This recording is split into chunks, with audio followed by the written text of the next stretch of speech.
My sister stole my inheritance before our mother was even buried. I stayed silent, gathered proof, then sued her into bankruptcy. She lost her house, her job, and every family member's respect. Now she wants everyone's forgiveness. There's a silence that falls in the wake of death, a reverent, aching quiet that feels like the earth itself is holding its breath. That's the silence I was drowning in as I stood in the dim light of our mother's bedroom, sorting through the pieces of her life with trembling fingers. The scent of lavender clung to the air like a ghost, mingling with the sterile, unfeeling smell of hospital-grade disinfectant. Her favorite shawl lay neatly folded on the bed, as if she might walk in and reach for it any moment. Grief pressed its fingers around my throat, and yet I bore it with patience, steadiness, because that's what the eldest child is supposed to do. What I didn't yet know, or perhaps didn't want to believe, was that while I was mourning, my younger sister Claire was calculating. Not tears and memories, but digits and decimals. She wore black at the funeral, a tailored dress, pearls that glinted like smug little secrets around her neck, and a face so placid, so performative, it could have won her an award if the audience hadn't been watching so closely. Her voice didn't tremble during the eulogy, though I noticed she skipped over the part about Mom's wishes, the part where she wanted everything split evenly, where she made Claire promise not to turn her death into a transaction. Claire held our mother's hand in her final hours, or so she claimed. But I began to wonder if she'd only done that to get close enough to her purse. 2 days after the burial, I noticed things weren't right. I was attempting to access the estate documents stored on our mother's laptop, only to find her passwords changed. The solicitor kept dodging my calls, and our shared financial advisor suddenly had a new assistant who seemed awfully vague about where the estate was currently being allocated. Claire was unbothered, of course. She was already posting brunch photos online, wearing new designer sunglasses and talking about needing to move forward. I stayed silent, not out of fear, but strategy. My sister was clever in the way snakes are clever, coiling herself in layers of performative compassion, but baring fangs the moment she was threatened. Confronting her would have led nowhere. She would have lied, cried, deflected. So I played along. I smiled, nodded, offered to help with paperwork I knew she had already tampered with. And slowly, meticulously, I began to pull on threads. First, the bank records. I knew our mother had 2 accounts, one primary, one emergency fund. The primary was empty. The emergency fund, too, had been drained in 3 separate withdrawals just days before her death. The signatures on the withdrawals were off. Slight variations in the curves, the pressure. Subtle, but telling. I quietly requested authenticated copies from the bank, noting the dates, then cross-checked them against old birthday cards Mom had written me. Her loops were fluid, always the same. The forgeries were neat but too precise, lacking the soft imperfection of age. Emails came next. A digital forensics friend, bless him, helped me retrieve deleted correspondence. There, buried under generic subject lines and timestamps, was a trail. My sister had reached out to the lawyer handling the will 3 weeks before our mother's passing, feigning concern. She'd asked questions, laid groundwork, suggested changes in case of mental decline, all while pretending to nurse Mom back to health. The lawyer, naive or complicit, I still don't know, had sent over preliminary drafts. Claire printed them, faked the signature, sent them back with a, "Thanks again. We'll keep this between us." She thought she was clever. She believed grief would make me blind. I let her revel in her illusion. She took trips to Italy, bought a new SUV, hosted mocktail parties with her newfound inheritance, and performed the part of the dutiful daughter who had to handle everything. She even had the gall to imply I was too emotionally unstable to manage the estate details. Family dinners grew awkward. Whispers began. Claire subtly sowed the narrative that I was bitter, unstable, and always had money issues.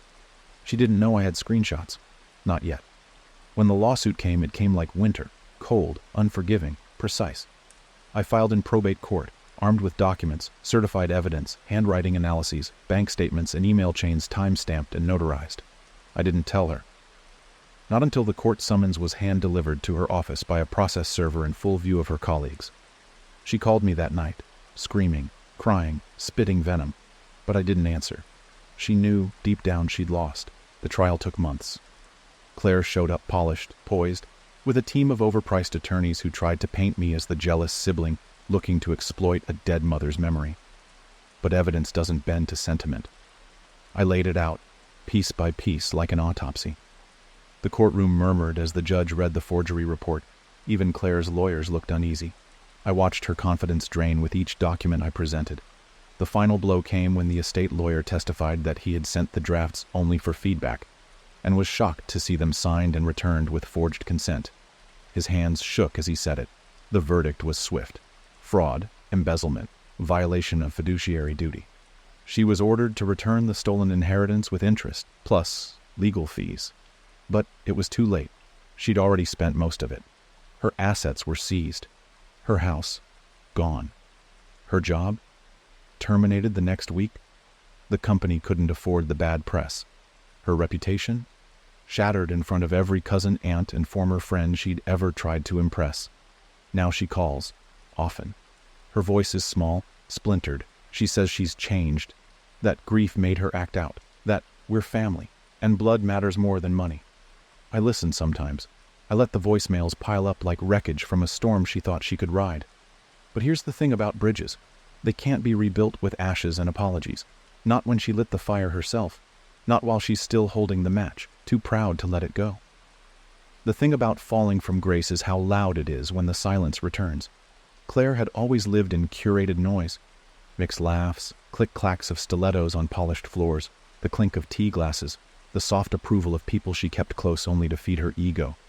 But once the truth carved through her world like a scalpel through silk, all that sound evaporated. What remained was brittle quiet, the kind that echoes with every unanswered call, every invitation rescinded, every "we just need some time apart," cloaked in social politeness but soaked in contempt. And she wasn't built for silence. She'd always needed an audience, a mirror, a stage. Meanwhile, my life shifted in ways I hadn't anticipated. Winning wasn't triumphant. It wasn't a celebration. It was exhaustion wrapped in relief. Relief that came with receipts and signatures and a court ruling instead of healing.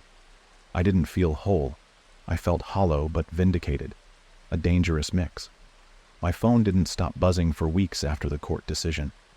Relatives who had once hung on Claire's every fabricated word now reached out with awkward apologies. They confessed, in hushed tones, that they had a feeling, that they just didn't want to get involved, that they hoped I understood how manipulative she could be. I didn't offer forgiveness. I offered silence. The same silence they gave me when I was being painted as the unstable one. Claire moved back into a rental in the outskirts of town, far from the gated neighborhoods she used to flaunt. A square little house with peeling shutters and a yard she had to mow herself. She took a job at a dental office as a receptionist, far below her qualifications, but the only place that didn't flinch when they Googled her name. I never needed to ask to know. Her pitying friends still lingered on social media, leaking bits of gossip through mutual acquaintances. Photos told more than captions ever could. The designer wardrobe faded. Her posture slouched. No more curated brunch tables or sponsored skincare ads. Just blurry selfies under poor lighting, eyes red, lips pursed in a smile that didn't reach them. Then came the letters. Not calls, not texts, but handwritten letters, mailed in trembling script like we were characters in some Victorian melodrama. The first arrived on a Tuesday, folded with care. The envelope smudged in a way that told me she'd been crying when she sealed it. She began with, "I don't know if you'll read this," which was the only honest sentence in 3 pages of emotional sleight of hand. She recounted our childhood in nostalgic brushstrokes, tried to summon some sense of sisterhood like it hadn't already been buried beside our mother. She said she'd been pressured by circumstances, that the grief made everything feel urgent and chaotic. She stopped short of apology, choosing instead to perform remorse, just enough to stir sympathy, not enough to accept guilt. I didn't reply, not then, not to that one, and not to the second, or the third. By the 5th letter, she stopped writing in pen and started using pencil, as if subconsciously admitting she wanted the option to erase her words. But I read them all. It wasn't masochism. It was observation. Claire's words revealed a woman unraveling slowly. With every letter, the mask slipped further. The excuses grew more strained, the tone more frantic, then more defeated. She told me she missed having a sister, that the silence was worse than any judgment, that she couldn't sleep without hearing Mom's voice telling her what she did was wrong. I doubted that last part. Claire didn't hear guilt. She heard consequences. The real turning point came one morning when I returned from a jog to find her waiting on my porch. She looked smaller in person, like life had worn her edges down to something sharp but breakable. Her once perfect hair was pulled into a desperate bun, her makeup faded and uneven, as though she'd cried halfway through applying it. She wore an old coat, one that used to be mine, in fact, from a time when we used to borrow things without suspicion.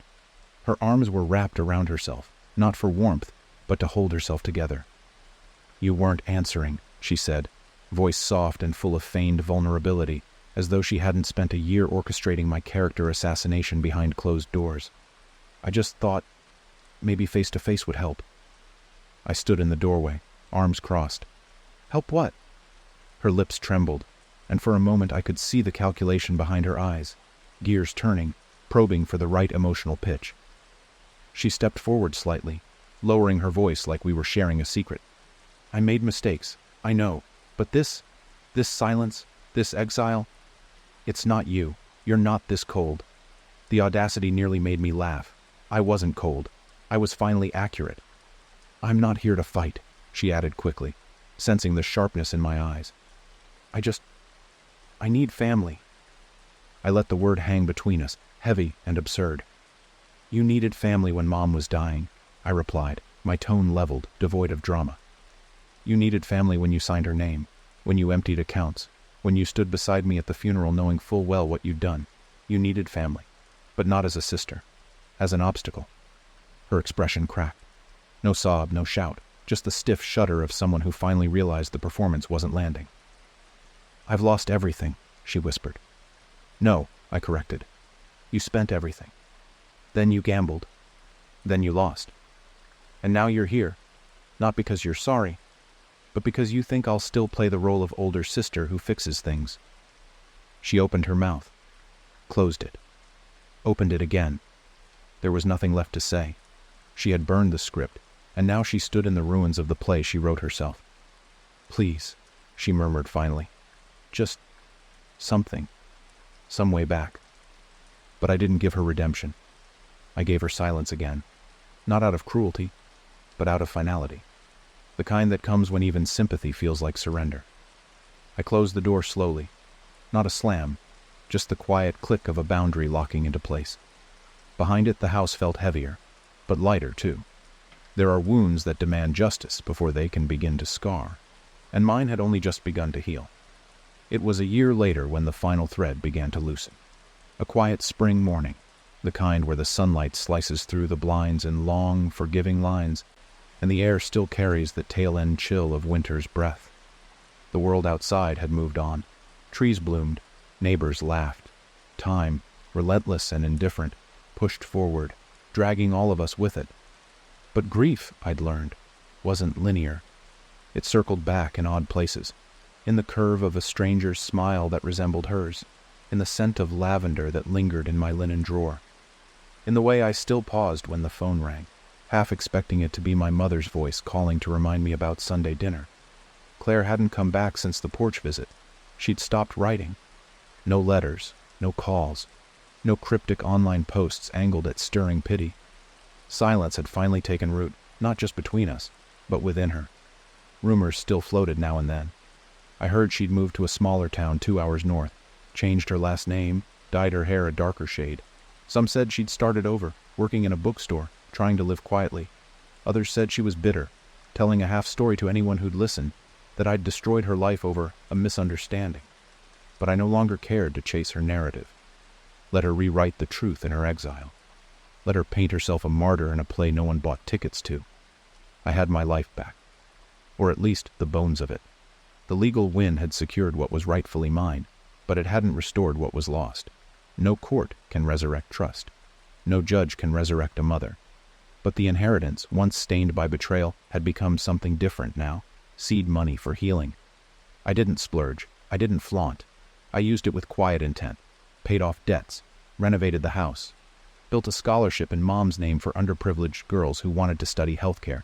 just like she did when she was young and scared and working nights to put herself through nursing school. In that, there was something that felt like peace. But endings rarely knock politely. They arrive in envelopes, in unexpected faces, in echoes of the past that suddenly land in the present with sharp precision. Mine arrived in the form of a letter, different from the others. This one came not from Claire, but from an attorney based in a town I'd never heard of. Claire had named me the executor of her will. It was surreal, reading the words. The attorney had included a note. Claire had been diagnosed with a late-stage illness, undisclosed but aggressive. She'd refused treatment. She didn't reach out to anyone in her final months, didn't tell the rest of the family. She'd left instructions, however, with calm and unsettling clarity. The will was short. She had very little left. A few personal items, modest savings, and a journal, handwritten, leather-bound, left entirely to me. She had apparently instructed the lawyer that it was the only thing worth leaving behind.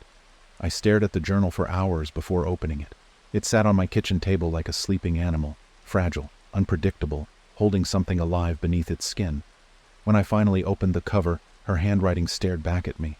Not the smooth, performative script of a woman who used to sign holiday cards with cursive elegance, but a scrawl, imperfect, human, real. The journal wasn't a confession. Claire never called it that. But it was, in its own way, an unraveling, page after page of thoughts, unfiltered by self-preservation or pride. She wrote about Mom, about me, about the moment she forged the documents, not as a plan of brilliance, but a move of panic. She wrote about watching me at the funeral and feeling a kind of shame that twisted her stomach until it bled into resentment. She hated how calm I was, how grounded. She wanted to hurt me, not out of malice, but out of desperation, to level the field, to feel powerful for once in her life. I thought if I had everything, I could stop feeling so small, she wrote. But all I did was make myself invisible. She didn't beg for forgiveness. There were no melodramatic pleas or philosophical final thoughts. Just quiet reckoning, grief, guilt, regret without demands. I know I set the fire, she wrote near the end, and I know I stood there and watched it burn. But in the end, when there was nothing left, the only thing I saw in the ashes was you. I closed the journal with hands that no longer trembled. I didn't cry. There was a kind of stillness that comes when the final page is turned. Not relief, not closure, just certainty. The story had ended, not in vindication, not in reconciliation, but in truth. And truth was enough. I buried the journal beneath the oak tree in our mother's garden, the same place where Claire and I used to play when we were little, before inheritance and envy turned us into strangers. I didn't mark the grave. I didn't tell anyone. Some legacies weren't meant to be shared, only understood. The rest of the family moved on, gradually, like tides reclaiming the shore. I stayed in the house, tended the garden, kept a photograph of Mom on the mantel, her arms around both of us, smiling like the future was still unwritten. And in a way, it was. Just not the one she'd hoped for. But she'd taught me one thing no one could ever steal: resilience. The kind that doesn't need revenge to feel whole. The kind that endures through grief, through betrayal, through silence. So when people ask what happened between me and Claire, I say only this: she stole the inheritance, but I kept the legacy, and that made all the difference.